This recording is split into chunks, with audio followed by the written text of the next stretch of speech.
Mayor, at katatapos lamang ng pagkasal po ninyo sa 16 na mga katutubo rito po sa Sitio Miyunod. Gaano kahalaga ito sa parte po ng lokal na pamahalaan? Alam po ninyo, yung paglalapit ng serbisyo sa tao, yun naman talaga yung trabaho namin, yung mandato ng mga lingkod bayan.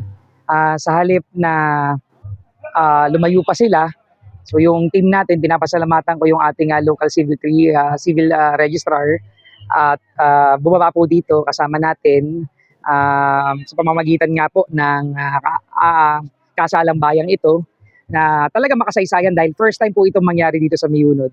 At yung pang tradisyon, miling binuhay natin. Mula pa kagabi, yung katutubong tradisyon ng pagkakasal, bago ang kasal, so in-integrate natin doon sa ginagawa nating regular na pagkakasal. Mayor, at syempre, at anong package na dinala ng LGU dito?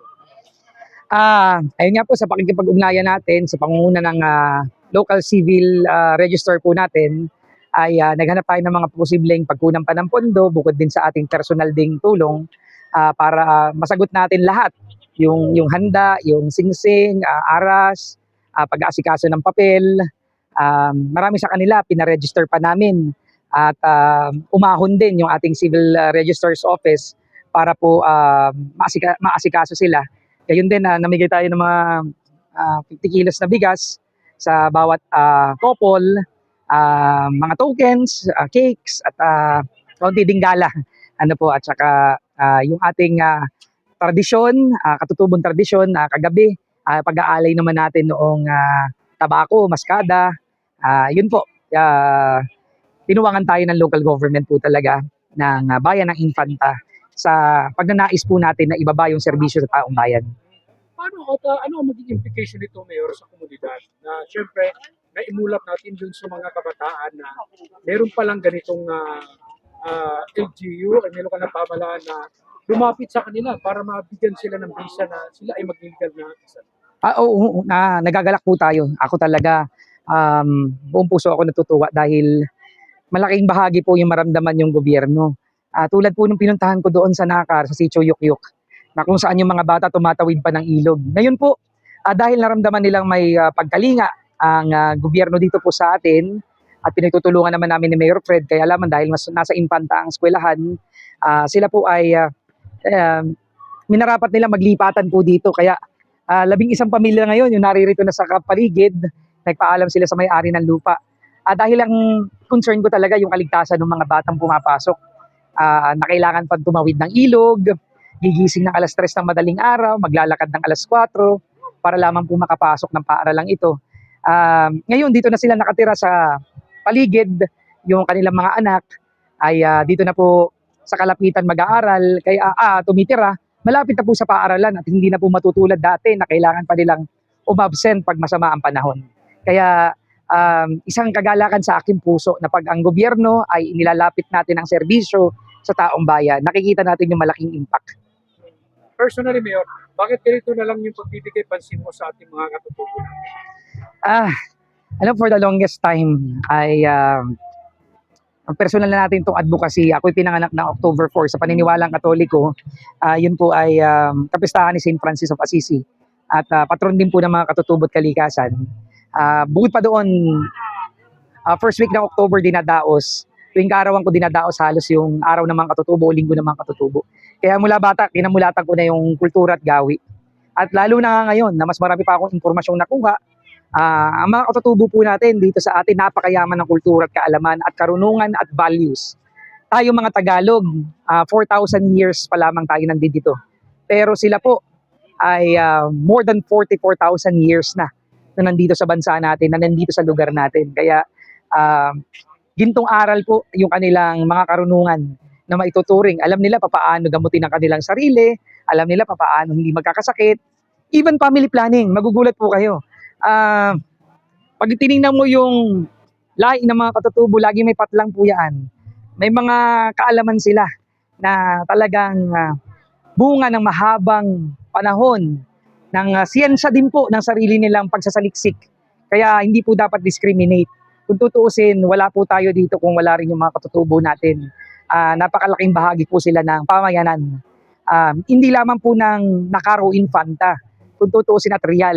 Sila po'y noon pa man naririto na sa lugar natin. Pero dahil nga po sa pang-aalipusta na naranasan nila, diskriminasyon, marami po sa kanila ay namundok na. At doon na sa mga kabundukan namuhay. Pero ngayon po na niyayakap natin ang gusto nating ibalik at i-celebrate yung kultura. Balak nga po nating magpatayo ng museo sa tulong ng ilang mga kaibigan, ng mga katutubo, para maging aware ang community sa kung sino talaga sila at kung ano yung dami ng natutunan natin sa kanila. Yun po. Mayor, kauna-unahan ba ito sa ganitong meron kasalang bayan? Opo, ito po ay kauna-unahan dito po sa lugar na ito. At sa mga katutubo din, madalas may sarili silang seremonya ng kasal pero yung kasalang bayan na buong komunidad, nakikita po ninyo, nagse-celebrate at nanggaling pa rin yung iba ng Pulilyo. Pumunta pa po dito. Galing sa iba't ibang lugar. Ano po, Rizal, Lakar, nandito po sila ngayon para ipagdiwang yung pag-iisang dibdib ng mga katutubo po dito sa lugar na ito. Mayor, may nakabang plano po ba kayo sa mga nakatira dito na sila matulungan din personally sa araw-araw nilang pamumuhay? Ngayon na nga po na sila ay naglipatan na dito, kausap ko, kapulong ko yung aming pong ilang mga kasamahan sa lokal na pamahalaan, ilan din tumututok sa pagninegosyo. Balak namin buksan yung opisina, yung LEDI po, yung Local Economic Development Office po natin. Mabigyan po sila ng pagkabuhayan dito sa lugar. Kinausap ko rin yung ilang may-ari, yung mga matatagal na may-ari ng lupa, kung maaari ay mapagbigyan kami ng pwedeng joint venture na proyekto para magkaroon ng kabuhayan.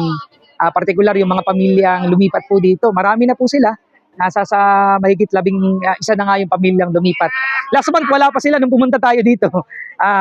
Pero sabi nga nila nung maramdaman nila yung pagkalinga ng gobyerno, ay sila po ay kumbaga parang na-entice natin na maging katuwang na po natin sa pamamahala, lalo na sa edukasyon ng kanilang mga anak. Isa rin ito kapamaraan ng mayor na programa na sila ay hindi mahikayat ng makakaliwang grupo. Tama po ba? Isa rin po ito para maiiwas din natin sa insurgency. Ano po na alam naman natin sa parte bahagi ng Rizal, dito sa Quezon, marami sa mga katutubo noon ang naging parte ng kilusan, ang makakaliwang grupo. So, ang atin pinapakita natin yung alternatibo na magandang buhay at handa po silang suportahan at tulungan ng gobyerno. May dagdag panawagan pa ba kayo? Ayun, tayo po ay lubos na nagpapasalamat sa lokal na pamahalaan, sa lahat ng nakatuwang po natin para maidaos ang kasalang bayang ito, lalo tigit sa ating mga katutubo po, mga kapatid natin na dumagat. Napakalaking bagay at gusto ko talagang maimulat pa yung susunod na henerasyon sa kanilang gawi, kultura, tradisyon at kaalaman. Kaya pinapasalamatan ko din sila Sir Jun Darag, yung mga local historian natin, si Kuya Dimo, at ang buong LCR office, Mayor's office, Admin's office, na tumulong para pumaisa sa katuparan natin ito. Ganon din ang sangguniang bayan sa pangunguna ni Vice Mayor Manny America. At lahat ng kasama ko sa tanggapan ng lokal na pamahalaan. So maraming salamat po sa inyo. Gayon din sa mga guro. Talagang saludo po ako sa mga guro dito sa Miunod Elementary School. Kahit po sa mga GIDA schools natin tulad ng Sitio New Little Baguio, yung mga guro po natin dyan sa Quiborosa kung saan galing kami kahapon para mamigay ng tablet sa mga bata. Saludo po ako sa inyong puso at pagmamahal sa ating mga bata at edukasyon. Sila po yung naglapit sa akin para maisakatuparan itong kasalang bayan. Sa pakikipag-ugnayan nila sa magulang, sila yung nakatuwang ko para maiprepara po ito mula sa paghahanda, paggagawa ng CB, pagluluto. Yung buong komunidad po ang kasama. Kaya nakakagalak dahil ito yung espiritu talaga ng pagiging isang impantahin, yung bayanihan. Tulong-tulong po lahat. Ano po, nung manawagan tayo para sa kasalang bayan, madami nag-volunteer. Yung mga pinaghandaan po natin galing sa kanila, baboy, manok, talagang mga alaga pa nilang native, ay hinayin nila para sa araw pong ito. Maraming salamat. Maraming salamat po.